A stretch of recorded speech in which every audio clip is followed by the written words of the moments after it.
Hello friends, इस video के अंदर मैं आपके साथ बात कर रहा हूँ यस बैंक के वीकली एनालिसिस के साथ साथ आज आईडीएफसी फर्स्ट बैंक का भी एनालिसिस हम साथ में करेंगे। इसके अलावा एक कोटक बैंक से जो है रिलेटेड एक न्यूज़ फ्लो भी है, वो भी हम जो है एनालिसिस के दौरान जो है आपके साथ डिस्कस करेंगे। तो देखिएगा, सबसे पहली बात क्या है कि यस बैंक का जो शेयर इस हफ्ते बिल्कुल सेम लेवल के ऊपर लगभग क्लोज हुआ। केवल 5 पैसे का फर्क जो है पूरे हफ्ते के दौरान रहा। अगर आप पूरे शेयर प्राइस की मूवमेंट के अंदर अगर बात करें तो जिस तरीके की बैंकिंग स्टॉक्स में तेजी थी इस हफ्ते, वो यस बैंक के शेयर से जो है नदारत नजर आई। देखिएगा, पिछले फ्राइडे को जब शेयर्स खुला तो क्योंकि फ्राइडे को जो है मैं रिकॉर्ड इसलिए कर रहा हूँ क्योंकि फ्राइडे पिछले हफ्ते एफ एक्सपायरी के बाद काफ़ी जो है मूवमेंट में रहा। तो 12 रुपये 95 पैसे पे जो है वहाँ पे प्रीवियस क्लोज थी थर्सडे की, और 13 रुपये 35 पैसे, यानी कि फ्राइडे बहुत स्ट्रॉन्ग सेशन था।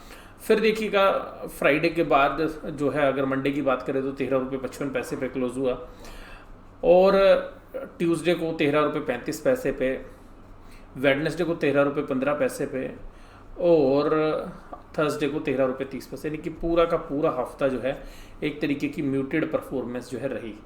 और दूसरी बात जो है देखने के लिए आई कि जो डिलीवरी परसेंटेज थी वो पूरे हफ्ते के दौरान जो है अगर हम बात करें तो बुधवार को सबसे अच्छी रही, और उस दिन हालांकि ट्रेडिंग वॉल्यूम्स कम थे।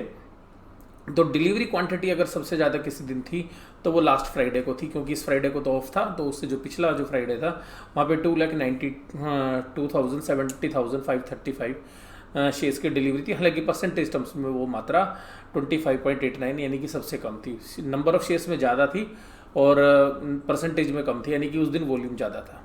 अब बात ये थी कि यस बैंक के जो शेयर्स है उससे रिलेटेड खबरें क्या थी इस हफ्ते।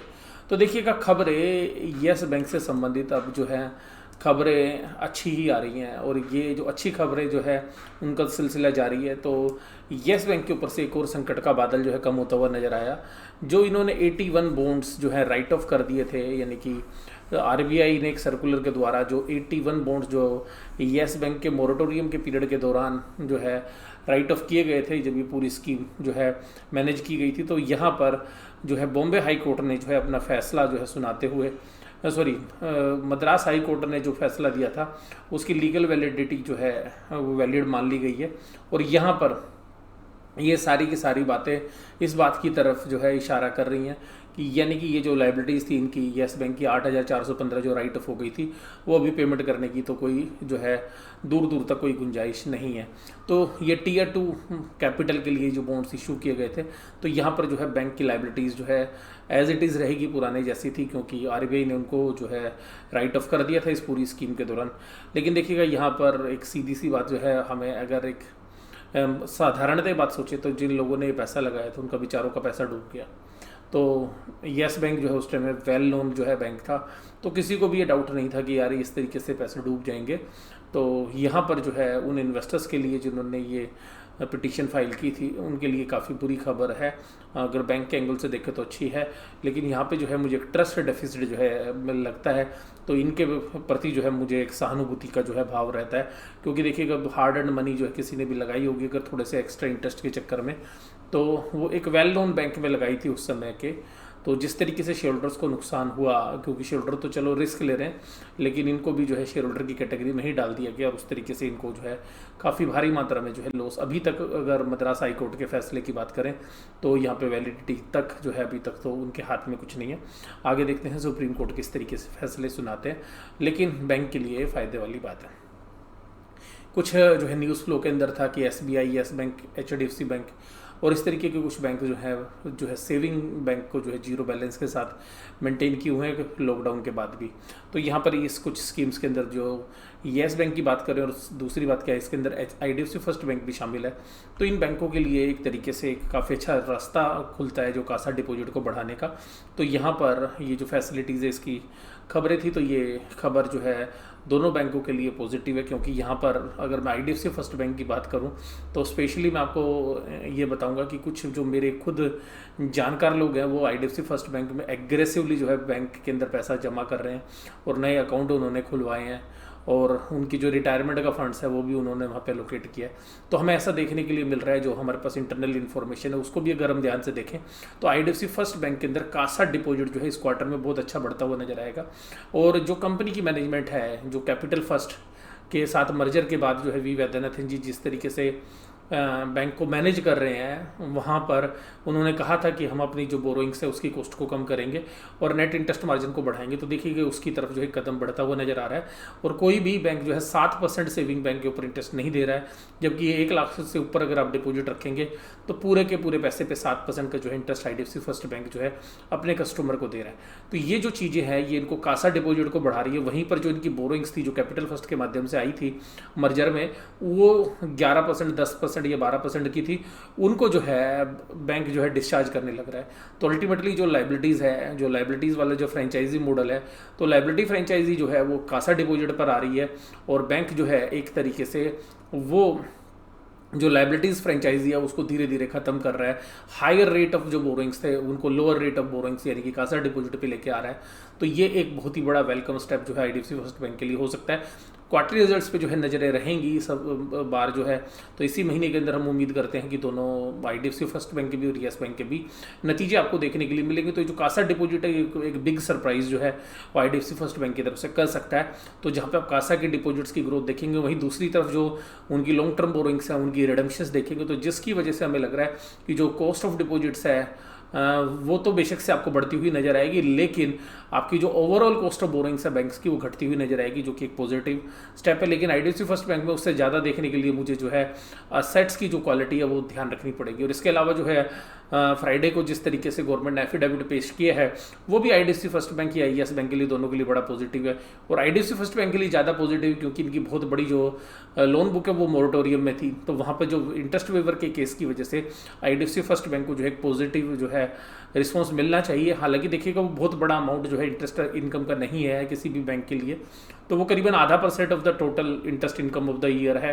तो ये हम नहीं कह सकते कि बहुत बड़ा है, लेकिन एक असेट्स क्वालिटी के ऊपर जो कंसर्न्स हैं वो जो है सबसे ज़्यादा विचारणीय जो है इस IDFC फर्स्ट बैंक के रिजल्ट में रहने वाले हैं।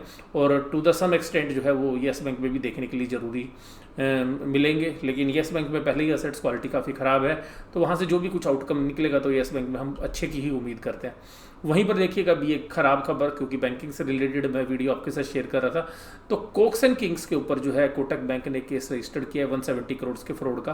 तो ये कोटक महिंद्रा बैंक के लिए अच्छी खबर नहीं है, लेकिन ये एक सीधी सी बात ये है कि इकोनॉमी के लिए भी एक अच्छी खबर नहीं है। अगर इकोनॉमी के फ्रंट पर अगर हम देखें तो ये बहुत सारे ऐसे केसेस आपको और देखने के लिए मिलेंगे। हालांकि केस जो है लॉकडाउन से पहले का है, लेकिन फिर भी बहुत सारी ऐसी जो इंडस्ट्री हैं जो वास्तव में प्रॉब्लम में है और जहाँ पे बैंकों का पैसा काफ़ी बड़ी मात्रा में फंसा हुआ है, तो ऐसी घटनाएं अभी आपको आगे देखने के लिए मिल सकती हैं। तो तभी मैं आपको बोल रहा हूँ कि जो बैंक के ऊपर जो सारी पिक्चर है वो जनवरी फरवरी में जाके क्लियर हो पाएगी, क्योंकि अभी तो बैंक जो है नॉन परफॉर्मिंग एसेट्स भी डिक्लेयर नहीं कर रहे हैं। पहले मोरेटोरियम के अंदर जो है RBI ने रिलीफ दिया था, उसके बाद देखिएगा 2 महीने के लिए जो रिलीफ आपको सुप्रीम कोर्ट से मिलता हुआ नजर आया। तो इस पर जो क्वार्टरली रिजल्ट्स हैं वहाँ पर जो एसेट्स क्वालिटी हैं वो आपको देखनी पड़ेंगी। हालांकि वो नई नॉन परफॉर्मिंग एसेट्स नहीं आएंगे। हालांकि बैंक सुओ मोटो अपनी इच्छा से अगर कोई नॉन परफॉर्मिंग एसेट्स को डिक्लेयर करता है तो वो देखने वाली बात होगी कि जहाँ पर जो पुरानी एसेट्स है वहाँ पर क्या कंडीशंस है या किस तरीके की जो है बैंक जो है रीशेड्यूलिंग या रिस्ट्रक्चरिंग और लोन कर रहे हैं, ये भी देखने वाली बात है। तो ये एक इंडिकेशंस है कोटक महिंद्रा बैंक से जो हमें देखने के लिए मिल रहा है। उसके बाद यहाँ पर इस शेयर्स के अगर प्राइस के अंदर बात करें तो करीबन 10% का राइज जो है इसके शेयर प्राइस के अंदर एक हफ्ते के अंदर देखने के लिए मिला। तो जो 27 रुपये का जो शेयर प्राइस था वो क्लोज हुआ था थर्सडे के दिन, तो थर्सडे की क्लोजिंग से जो है अभी 30 रुपये 35 पैसे पे क्लोज हुई है।